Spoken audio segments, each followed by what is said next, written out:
Delayland. Okay, it's a sunny morning. I can see the sun from over here, but I do have a mission that I'm kind of fearful of because the last time I did it, I remember it to be a bureaucratic nightmare. This is Nicolas, trying to do something everyone in Germany has to do when they move house: register the new address with the city authorities.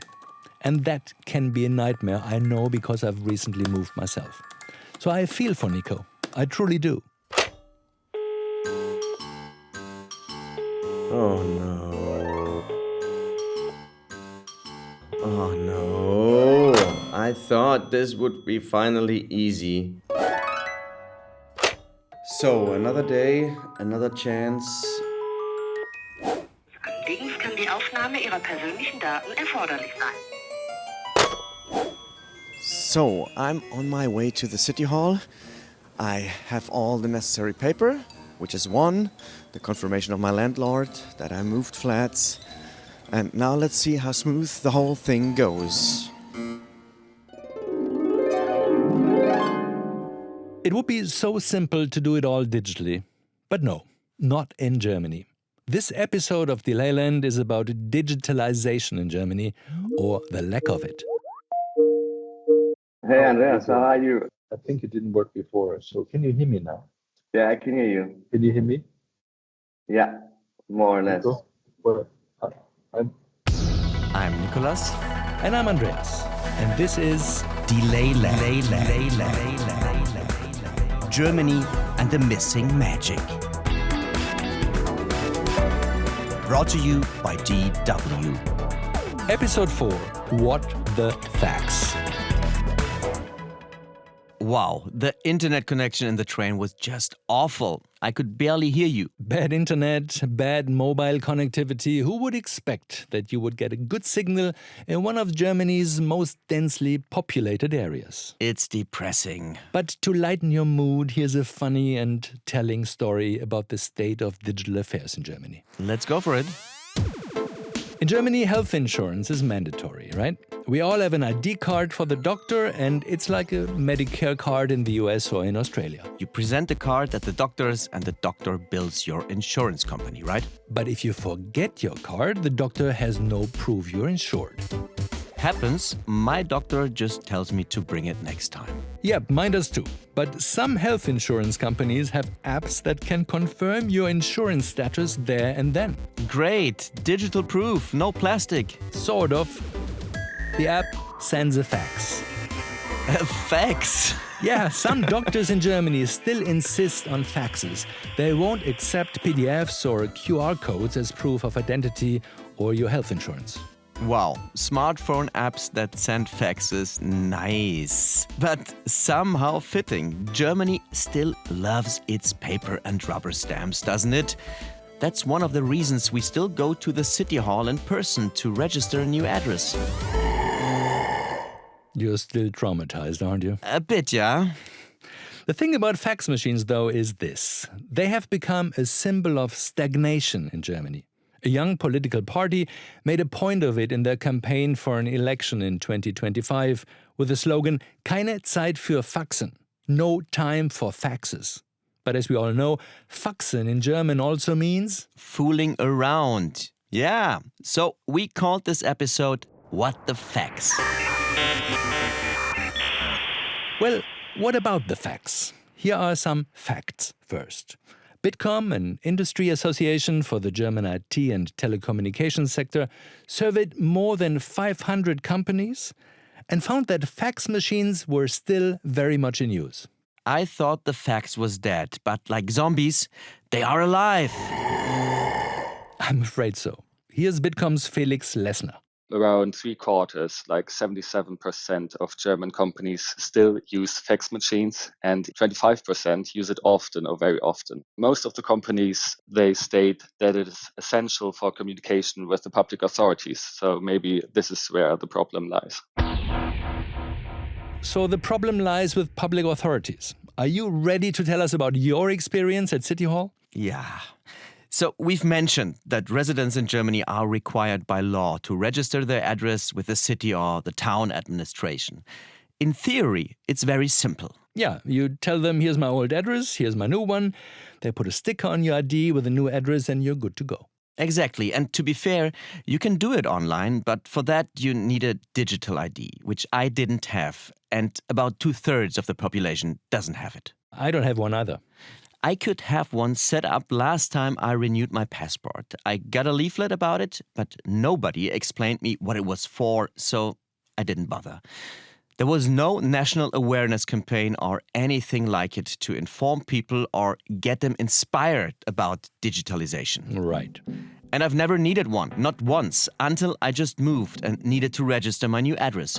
So to do that, I was told to go to the city hall in person, but I had to make an appointment first. I called the city hall, and the earliest appointment was in 3 weeks, although legally you're supposed to register your address within 2 weeks of moving. They told me about a last-minute appointment. You can only get it if you call very early in the morning. I got lucky, and after waiting a little, it all went smoothly. I registered my new address, and I also got access to my digital ID. Yay! Congrats! Yeah, thanks. But I still had to go there in person to get my address sticker. The place looked pretty modern, but it all felt so last century. You're not alone in feeling that. There is a resistance against digitalization and against improving the little things. That's Dilay Karayel. She's a PhD student with the University of Düsseldorf doing cancer research. Dilay is from Turkey and says she likes Germany a lot. But she also says she's often frustrated by an apparent fixation on rules and bureaucratic procedures here. It simply drives her up the wall, like when she needs permission for something at work. I have to ask someone, and she has to ask someone, and that person has to ask someone, and this takes months. Dilay told us she has great respect for the German love of rules and regulations, but that she also feels the rules sometimes lead to a lack of flexibility and that is holding the country back. Germany has made it so far such a great country with the rules, and we have to follow the rules, but sticking too much to the rules, I think, make it very difficult to adapt because the world is changing. But it's not just rules, is it? It's also people wanting to do things the way we've always done them. Could be. Either way, the country as a whole feels stuck in its ways. The same as we found in the car industry. Do you remember what Manuel Vermeer said in episode 2 about Germany and its failing car industry? How could I forget? I think it has a lot to do with arrogance and not being able to admit that we also might be the ones who can learn from other cultures. Well, we do have some positive examples of digitalization in this episode. But first, let's dig deeper to get closer to the problem. The European Union publishes rankings of digital development among member states. And Germany is average at best. But when it comes to digital public services, the country lags way behind. It ranks 24th out of 27 EU countries. Bottom of the class for a country that still lives off a reputation for being a top innovator? Well, it used to be true. German engineers invented the world's first programmable computer. The SIM card. MP3 audio conversion, which basically made the iPod possible. And SAP, the largest non-American software company, is German. And yet Germany can't make digitalization work for its own public services? Seems that way. E-government is basically non-existent in Germany. E-government can involve any interactions you have with a public administration, national, regional, or local. A typical example is when you need a document, like a new passport. Or license plates for your car. Or you need to register after moving. You get over it. Or you want to get married. Or divorced. The question is, can you access these services with a computer in Germany? Just like shopping online or streaming a movie? Or do you have to go through a lengthy process, make an appointment, show up in person, bring papers and the right number of copies, fill out forms, go home and wait, often weeks, for another document to be sent by post? Or worse, being told you have to pick it up in person. There are around 580 different public services in the city. And we have around 120 which are already online. That's Frank Reinhardtz, head of Düsseldorf's digital agency. As Frank told us, around 120 public services are online. That includes registering a new address or getting a parking permit. But 120 services out of 580, that's only a bit more than 20%. Which means 80% of public services in the city are analog and offline. But by German standards, Düsseldorf is doing quite well. It ranks 6 overall on Bitkom's Smart City Index, which includes 83 German cities. The German capital Berlin has only made it into the top 40, and Frankfurt, the financial capital, the top 30. Munich, Oktoberfest Central, is in first place overall. But Frank has a vision for Düsseldorf, a website where residents will be able to access every public service. You log in, you can see the building text there. If you are the owner, you see the kindergarten place for your kids and then the parking permit for your car. So that's basically the vision.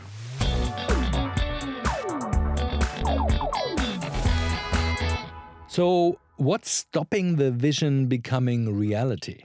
I think in Germany we don't have an issue with our strategy. We have an issue with getting things done.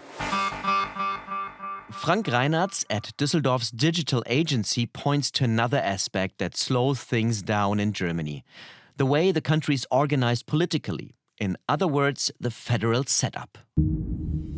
In Nazi Germany, all power was concentrated in one place and effectively one person.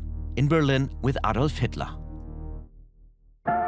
Since the war, Germany has been a federal republic again. On the national level, you have a federal government and the parliament, which makes laws for the whole country. Then, since reunification, we've had 16 federal states, each with their own governments and parliaments, responsible for laws in each respective state. And the states are represented in the national parliament in Berlin too. And then you also have local authorities in cities, towns and villages. It's on this local level that citizens tend to access most day-to-day public services. But the local authorities don't get much help from the higher-ups, according to Frank Reinhardtz. And that is a problem in the federal system, at least for digitalization. We don't have so much processes or software coming from the federal level.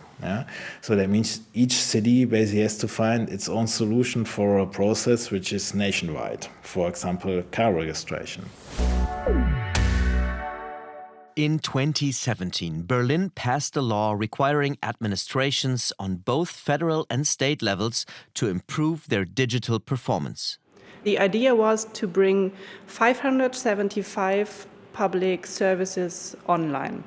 But the deadline is over, and I guess we have 20 services online. And online in that context means I have an online formula. That's Stefanie Köhl of the Stein-Hardenberg Institute in Berlin, which researches on the modernization of government. Stefanie Köhl and her colleagues have studied why so many efforts over the past 25 years have failed to make public administration in Germany more digital. 25 years ago, we did not have smartphones yet. Social media was but a twinkle in our eyes. We were file sharing, not streaming, and we still went to the shops. And yet, there were people somewhere in German administration who were actually thinking ahead about bringing public services online. Only nothing happened. At least not much. And the question remains, why? We call it institutional inflation. Institutional inflation is when a public body gets bloated. There are too many people trying to reinvent the wheel without talking to each other and without learning from each other's mistakes. Everybody does something, but only in his or her silo. So there's no connection between solutions, sometimes also no compatibility between technologies, so you can't bring them together. It's exactly what we discovered had delayed the Cologne Opera House project in episode 3. Yeah, too many people working on the same project but not talking to each other. An inability to communicate openly. That's exactly what happened in Cologne. So if it's not unique to one area of life in Germany, it's got to be a deeper problem, structural or cultural. Probably. But enough of this negativity for the moment. Let's have a look at how they do digitalization in Denmark, a country where Düsseldorf's vision for a website for all public services is reality. We will get there after these short messages. You should tell the people who we are and what our new show is. I'm Robert Smith, and this is Jacob Goldstein, and we used to host a show called Planet Money. And now we're back making this new podcast about the best ideas and people and businesses in history. And some of the worst people, horrible ideas, and destructive companies in the history of business. We struggled to come up with a name, decided to call it Business History. You know why? Why? Because it's a show about the history of business. Available everywhere you get your podcasts. What are the consequences of getting on Europe's bad side? The rationale is more like, those guys. How is stealth wealth changing retail? You can have taste and still buy dupes. What does a $6.2 million banana have to do with any of us? People don't like the attribution of serious financial value to comedy. Join me, Felix Salmon, and my co-hosts Emily Peck and Elizabeth Spires as we talk about the most important and obscure stories in business and finance. Follow Slate Money wherever you like to listen. Now back to Delayland. Let's have a look at how they do digitalization in Denmark, a country where Düsseldorf's vision for a website for all public services is reality. Denmark has become a role model for digitalization and e-government in Europe. Hi, I'm Jacob. Andreas. Hi, Andreas. Hi, nice to meet you. My name is Jacob Fryer. I'm the CEO here at Digital Hub Denmark. Delegations from all over Europe and around the world come to Copenhagen to learn how the Danes do digital. Listening to Jacob, it sounds so simple. Borger.dk, Citizen.dk, it's a one-stop shop where all citizens in Denmark have access to more than 2,000 public services on a digital platform. Danes hardly ever have to visit an administrative office anymore. All they need is a digital identification called MitID, Danish for My ID or EID. Like the EID in Germany. Which neither of us have. Yeah. Okay, then I take my code here, my ID, and then it checks my face, and then I do this. Jasper Steenwinkel, who works at the Agency for Digital Government, shows us how it works. First, there is a digital mailbox for all his correspondence with public services. I'm a public employee, that's my paycheck, but I can see everything else here. I can see something from physiotherapy because I broke my shoulder in a ski accident. And then there's somebody that has evaluated the value of my house. Okay. The tax. Yeah. Just to give you an example. There's only one thing Jasper can't do without turning up in person. I cannot marry on this, but I can get a divorce. The key, as we've said, is his digital identification, MyID or EID.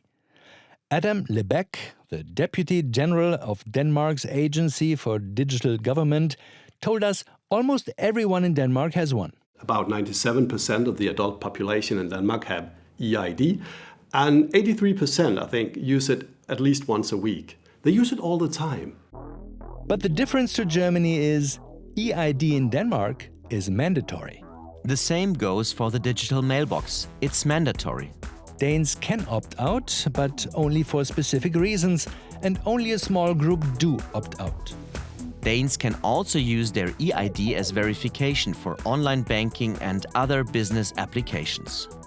Underpinning Denmark's EID is a unique central person register number assigned to every individual. The Danes introduced the CPR way back in 1968. And everything that has followed, the EID, the digital mailbox, and borger.dk, the public services portal, everything is based on the central person register. Since you use the same identifier for all systems, it makes data sharing easier. That means you can create seamless services across several authorities. You have to trust the government, of course. In European rankings that measure citizens' trust in government, Denmark regularly takes the top spot. We in Denmark trust a single point of entry, MitID. I don't think that could happen in Germany. Well, Denmark doesn't have our history, including 2 dictatorships that relied heavily on collecting personal data to spy on and control people's lives. First, the Nazi regime from 1933 to 1945, and after World War II, the one-party rule in communist East Germany and its secret police, the Stasi. Ein Grundpfeiler der Stabilität und der Sicherheit. Because of this history, Germans have tended to be against the idea of a single identification number. Instead, we've got different identification numbers for different purposes. One number for taxes, one for social security, one for health insurance, retirement benefits, driver's license, passports. That situation is changing, however, slowly. In 2021, during the COVID pandemic, the German parliament passed a law that allows the use of one ID per person across all of the country's public administration. It's just 50 years later than Denmark. Digital services are still optional, though, not mandatory. The question is the slow pace a feature of German life or is it a bug in the system? It could be a feature, part of our culture. Many Germans simply don't want everything to be digital. And we felt that skepticism too, especially after we visited the Agency for Digital Government in Copenhagen. And especially after they told us they want to use artificial intelligence.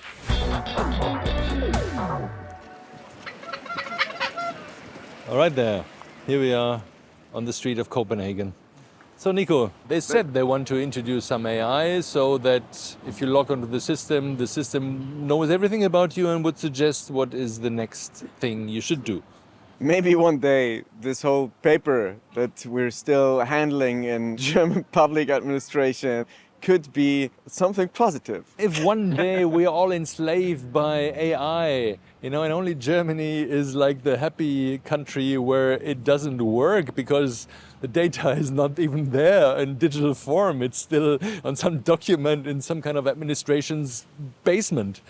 Then maybe. Then the strength of this system comes into play, yes. Okay. But you can really see the effects of digitalization in Denmark. It's not just some black box technology in the background. It has transformed society and cities. True. Since official correspondence is now digital, they've removed all public mailboxes in the cities.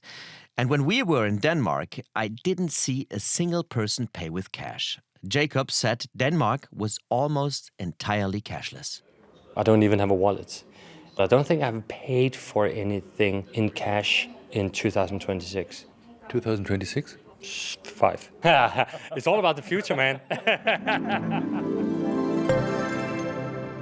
It's almost the exact opposite in Germany. Jacob would run into problems here. Yeah, like in cafes and bakeries that insist you pay cash. My name is Marnie. I'm the owner of a vegan restaurant, cafe, bar, living room in Düsseldorf. Marnie has put the cash-only note on the front door of her cafe, and she tells new customers before they order it's cash only to avoid disappointments later.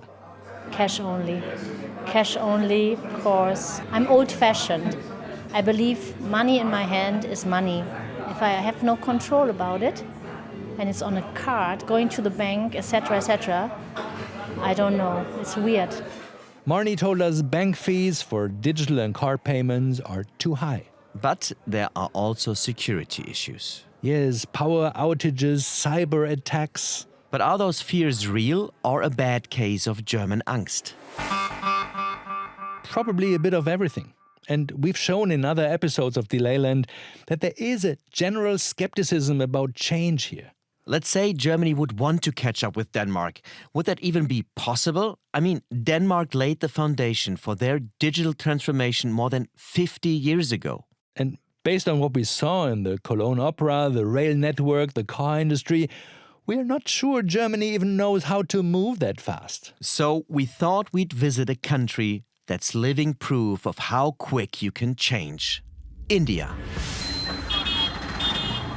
In India, many people view digitalization positively, as an opportunity and a path to a better future. If you've been following Delayland, you'll know we've looked to India for inspiration before, in the episode about the car industry. We visited the southern states of Tamil Nadu and Karnataka. We saw lots of street vendors selling fruits, snacks, and juice. Some sellers used bikes or scooters or had oxen to pull their carts. This vendor pushed her cart herself. But what really blew our minds was this. Even street vendors in India accept digital payments. Next to a heap of coconuts, there's a QR code. Customers scan it, enter the amount, and the transaction is done.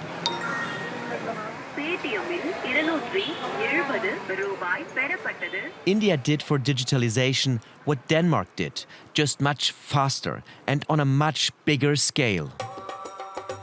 Digital India is a journey that was started about 15 years ago. And given the size and diversity of our country, digital is probably the only way to progress.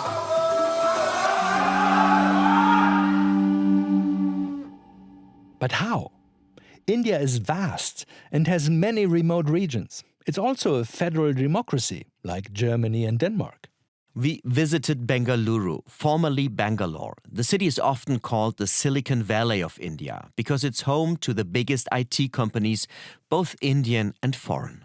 It's the capital and largest city of the southern state of Karnataka. With about 8 million inhabitants, the city alone has more people than the whole country of Denmark. The whole of India has a population of about 1.4 billion people. That's 1,400 million, if that's easier to imagine. It's not. Then let's put it like this. You need more than 200 Denmarks to match the population of India, or 17 Germanys. In case you're wondering why we're so obsessed with these size comparisons, here's why. Remember the foundation of Denmark's digital development, the unique identification number called CPR?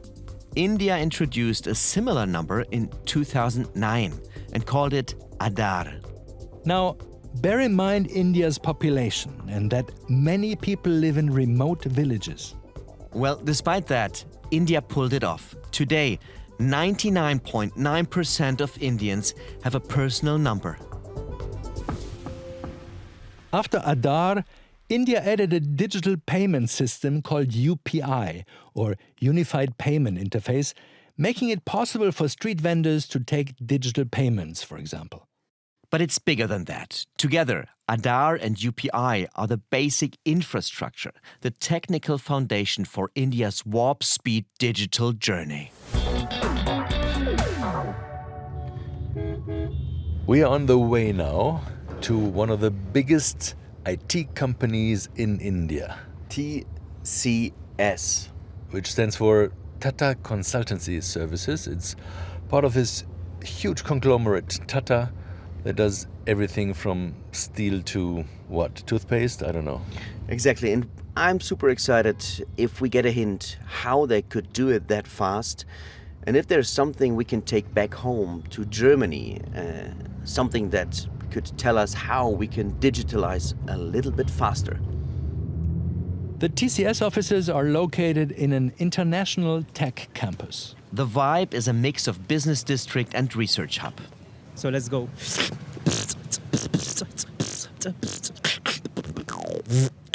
It's where we meet Rahul. He's one of the many young IT professionals who spend their lunch break in a park that's surrounded by high-rise buildings made of steel and glass. Rahul tells us that he works as an animator for a big computer game company and that he loves beatboxing. Check. Wow! Inside the TCS offices, the vibe is less groovy. We didn't dare ask the man we came to meet whether he could beatbox. He's a senior vice president. My name is Tejpal Bhatla. I look after all the government business for TCS, which is public services in India. Worldwide, TCS has around 600,000 employees. That's about the same number of people who live in Denmark's capital, Copenhagen. TCS was involved in setting up Aadhaar and the digital payment system UPI. Other IT companies were involved as well. Because from the beginning, the goal was bigger than just digital public services. Both Aadhaar and UPI, they were the foundational systems funded by government, but a lot of participation from public sector. The Aadhaar ID and the payment interface UPI were designed as open platforms, which means other providers can use it as well. Like railroads and highways that can be used by anyone. In short, like public infrastructure. Aadhaar ID and UPI are the digital infrastructure upon which other services can be built. When you build railroads or highways or ports, for example, right, you make it available for everybody. It is now up to the imagination or, let's say, innovation capacity of the private players, how they want to use these systems to build larger services for citizens, for businesses, and take advantages of these. Today, there's a whole ecosystem built on Aadhaar and UPI payments. As an example, Tej told us it used to be difficult to open a bank account for people in remote and often poor areas in India. The banks either refused or took forever to check whether they felt they could trust the client. But India's open ecosystem has accelerated things, and banks and businesses can now quickly see whether their clients are creditworthy. Today, almost 80% of adult population has bank accounts. But if we had continued the bank account openings at the same rate as it was, let's say, 10 years ago, it would have taken us 48 years to reach the bank account penetration that we have today. Government services have also improved, said Tej. While it used to take 2 months to get a passport, it now takes only 2 weeks. And because people can interact directly with authorities, he also says there's less corruption. Tej compared India's rapid digital development to Europe's Industrial Revolution. Starting in Britain in the 1760s and then spreading across Europe, the Industrial Revolution led to a lot of new factories, railways, power plants and roads. The physical infrastructure was the foundation for development and wealth that grew in Europe over the coming centuries. India never had that level of physical infrastructure, not on the scale of the Industrial Revolution. But the digital revolution has become their chance to leapfrog ahead. And they've used that chance well, it seems. Much like China and its adoption of electric vehicles, as we found in episode 2 of Delayland. China missed its chance with conventional combustion engine cars, but adapted the new technology in electric vehicles and left Germany and its once pioneering car makers behind, literally stuck in the past. Check it out if you missed the episode. In the meantime, here's Tej's advice for Germany. I think there is an opportunity to create more digital infrastructure, which can then create an ecosystem like what happened in India to enable further growth in mature economies like Germany. If you don't grow, definitely, you will see threats coming in from other economies, and life is going to become harder.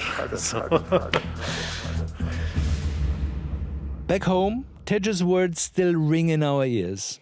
It does sometimes feel like the whole of Germany is stuck in the past. Yeah, but remember, there are many people who do hope for change. People like Frank Reinartz at Düsseldorf's digital agency. If you ask me for a wish to the nation, to the country, then I would say I wish that we try to see technology as a chance to improve our life, our country, and not so much as a risk for our jobs, for our way of living and things like that. The federal government elected in 2025 seems to agree. It has installed Germany's first ever Minister for Digital Transformation. But will he get things done? I mean, we're good in creating administrations, but then they often get inflated or bloated by mini divisions and departments. We're so good at setting goals and starting projects, but then we always struggle to get them done. And we are seldom on budget too. Delay, the PhD student, worries that Germany's love for complicating things with rules could ruin our path to a more digital future. Germany is a successful country, right? It's not just an average country. It's a great country, and they made it from all these rules and the old ways of they did before. So maybe they really think that if we keep the same work, we will still be a good country. But if this is the thinking, then you miss the change there. If you think it worked 50 years ago, 20 years from now, it won't work. Lots of people seem to feel the same way, and some people are leaving the country. And yet, there are many who consider moving here and start a new life. Why? That's what we try to find out in the next episode of Delayland. The power of optimism. It took almost a year until I get an appointment for extending my visa and basically changing my visa from a student to a working visa. Of course, we're in a competition, and if you let people wait for months or even a year, that's just frustrating, and that's not the message we should send in the world.